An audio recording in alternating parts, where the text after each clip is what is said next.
आशु शर्मा। ये रुख करते हैं आज की तमाम खबरों पर।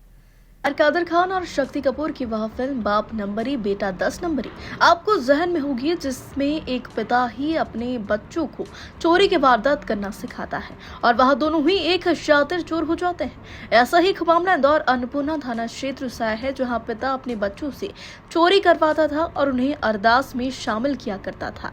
हर एक पिता अपने बच्चों को अच्छी परवरिश देकर उन्हें सही राह पर ले जाता है, लेकिन कुछ पिता ऐसे भी होते हैं जो कि समाज के लिए कलंक साबित होते हैं।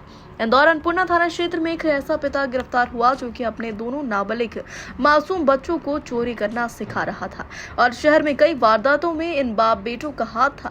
फुटेज के आधार पर जब पुलिस ने आरोपी पिता और दोनों नाबालिग को गिरफ्तार किया तो वह उनकी कहानी से हैरान हो गए, क्योंकि पिता ही उन्हें चोरी करने के लिए भेजता था और पिता को यह मालूम था कि बाल अपचारी होने के कारण वह जल्द छूट जाएंगे। एडिशनल डीसीपी अभिनय विश्वकर्मा के अनुसार अन्नपूर्णा थाना क्षेत्र में कुछ दिनों पूर्व एक मोबाइल दुकान से चोरी की घटना हुई, जहां पर 17 नए मोबाइल को कुछ नाबालिग बच्चों द्वारा चोरी करते हुए देखा गया। घटना सीसीटीवी कैमरे में कैद हुई, जहां पुलिस द्वारा घटना करने वाले आरोपी मनीष राठौर और उसकी 14 वर्ष और 16 वर्ष की उम्र के 2 बच्चों को भी इस घटना में शामिल पाया है। उस्ताद मनीष राठौर के घर पर जब पुलिस ने दबिश दी तो चोरी के कई मोबाइल और अन्य सामग्री भी घर से बरामद हुई। आरोपी द्वारा जितने रुपयों की जरूरत होती थी वैसे ही वह मोबाइल को बेचकर इससे नशा किया करते थे। दोनों बाल अपचारियों को बाल संप्रेषण घर भेजा है। वहीं उनके पिता से अन्य जानकारी भी जुटाई जा रही है कि उन्होंने शहर में किसकी जगह इस तरह की वारदातों को अंजाम दिया। कर लो, रोल कर लो। तो प्रिंस इलेक्ट्रॉनिक कोई चोरी का खुलासा थाना अन्नपूर्णा क्षेत्र में 2 तारीख की घटना है। ये किंग्स इलेक्ट्रॉनिक करके यहाँ पर एक दुकान है, मोबाइल की शॉप है, जिसमें अज्ञात व्यक्तियों द्वारा दुकान का ताला तोड़कर लगभग 17 मोबाइल चोरी करके ले गए थे। इसमें लगातार चोरी घटनाएं बढ़ने के कारण में इस मामले को काफ़ी गंभीरता से लिया गया और उसके बाद टीमें गठित करी गई थी।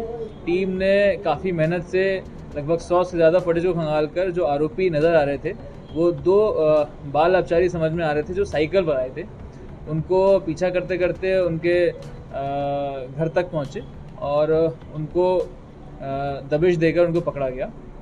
दबिश में उनके पिताजी को पकड़ा गया, जिनसे पूछताछ करने पर जो चोरी के मोबाइल गए थे वो उन्होंने अपने घर के पीछे अन्य जगह पर छुपा के रखे हुए थे, जो कि सारे 17 के 17 मोबाइल्स और साथ में एक चार्जर और 2 एयरबड्स ये भी रिकवर हुए हैं।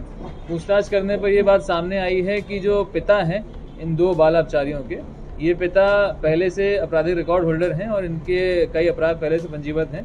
ये बच्चों का इस्तेमाल करके चोरी घटना को अंजाम दिया करते थे। नशे के आदी हैं, इसलिए सामान को एक एक करके बेचते, उससे लगातार पैसा कमाते थे और अपना नशा करते थे।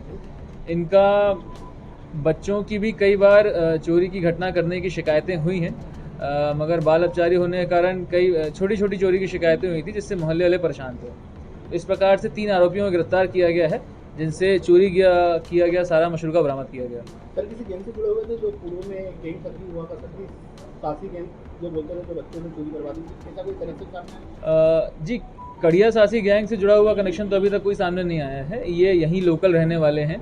ये बच्चे और पिता साथ में संगनमत होकर ही इस प्रकार की घटना को अंजाम दिया करते थे। ये जो माल चोरी का माल था ये कहाँ बेचते थे? क्या अभी तक कोई माल खरीदने वाला व्यक्ति इसमें सामने आया? क्योंकि पूर्व में भी आपने बताया कि लोग इस तरह की शिकायत इस तरह की वारदातों को करते थे, तो माल कहाँ बेचते थे? इनसे पूछताछ में ये बात सामने आई है कि सारा माल एक साथ नहीं बेचने वाले थे। ये एक एक करके मोबाइल को बेचते, जिससे थोड़ा अमाउंट इनको मिल जाए और जो उनका डेली का रोज़मर्रा का जो खर्चा होता है वो निकल जाए।